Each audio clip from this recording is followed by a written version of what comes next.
What is up, everybody? 3 topics to discuss in the sports card world today. We'll try to get through them quickly because I saw a bear out here earlier, and we don't want to turn this into some kind of wildlife video. Again, 3 topics today. We're going to take a couple shots at some people today, call out 3 card trimmers that have been called out on the Blowout Sports Card Forum. We're going to talk about Erik Myers, who is an account representative at PWCC and who for some reason gets interviewed every other week on these little sports card shows that float around the internet. And we're also going to talk about BBCE. Yeah, that guy, the guy who wrapped the Logan Paul fake Pokemon case. We're going to talk about a recent Rattle Pokemon video where he showed some things about them wrapping an 86-87 Fleer basketball box that just exposed how weak their authentication process is. But let's jump right into this. Let's talk about the 3 card trimmers that have been exposed on Blowout Sports Card Forum. These are some new guys to me. If you go over to Sports Card Radio, I have names and faces of over, gosh, it seems like about 25 card trimmers by now. These are 3 guys I haven't heard of because they're trimming modern cards. That's right. Got a little cheat sheet here so I get their names right. Richard Racino, Greg Racino, and Sean Matasetti. Probably not saying any of that right, but their eBay name is Kong53. And more importantly, you Instagram lovers out there, the Instagram is Kong's Cards 53. Again, they're trimming modern cards. How modern? We're talking about Trey Lance and Trevor Lawrence cards. I'm showing you examples of those. These guys, you know, they're not buying these cards in a big deal and hey, some of them are trimmed, and you know, dealers can get caught up, you know, doing this all the time, and I understand how this can happen. No, these guys are buying these cards raw on their own eBay account that's traceable back to them. Then they're selling these cards on that same eBay account or on their Instagram account. So these guys are buying these cards raw where we can see that there's flaws in these cards. Then they or somebody very, very close to them are doing the trimming. The card then ships off to PSA and gets put in a PSA 10 holder or whatever it is. And then it gets sold as, you know, this PSA 10 gem mint card, when clearly this card has been doctored in some way or another, probably pressed and then trimmed. I don't want to get into it. Probably at some point we'll get into maybe how these guys do this on another video. But 3 things to consider. Hey, and I also want to shout out that these guys are being called out by 312-4508 on ComC. This is the guy, along with about 3 or 4 other ones, who calls out all the card trimmers. So this isn't just wild speculation or people who have a grudge against these guys. No, these 3 guys, Richard Racino, Greg Racino, and Sean Matasetti, are being called out by the guy who calls out card trimmer.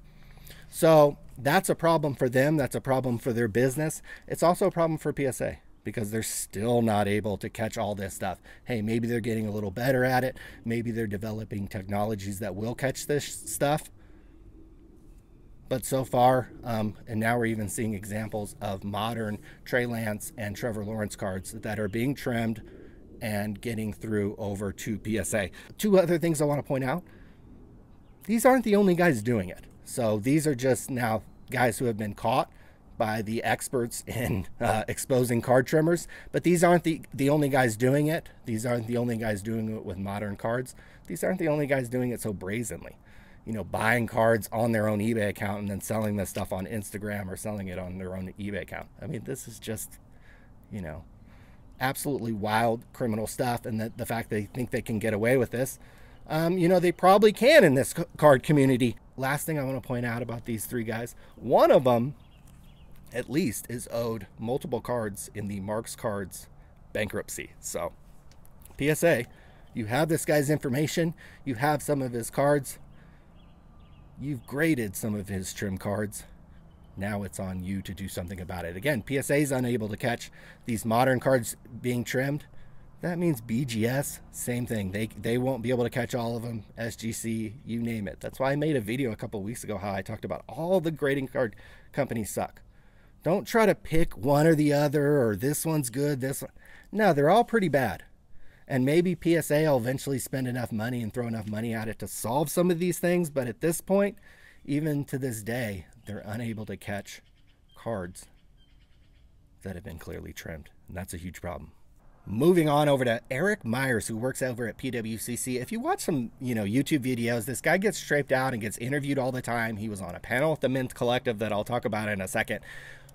4 things about this guy. Before he was employed over at PWCC, he spent multiple years behind prison as a felon. As soon as he got out of prison, he spent 2 years homeless. He then, got his life together, somehow got involved with cards, got hired by PWCC.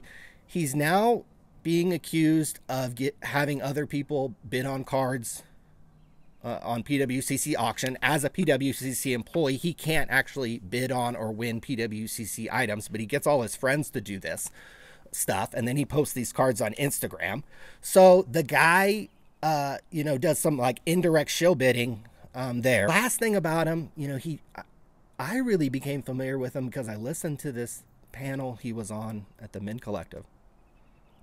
And the thing that I couldn't believe that he said, before you spend $1,000 in the sports card world, before you even spend any money, you should spend 6 months researching prices and doing research, and don't spend any money. And I was thinking to myself, who would actually do that?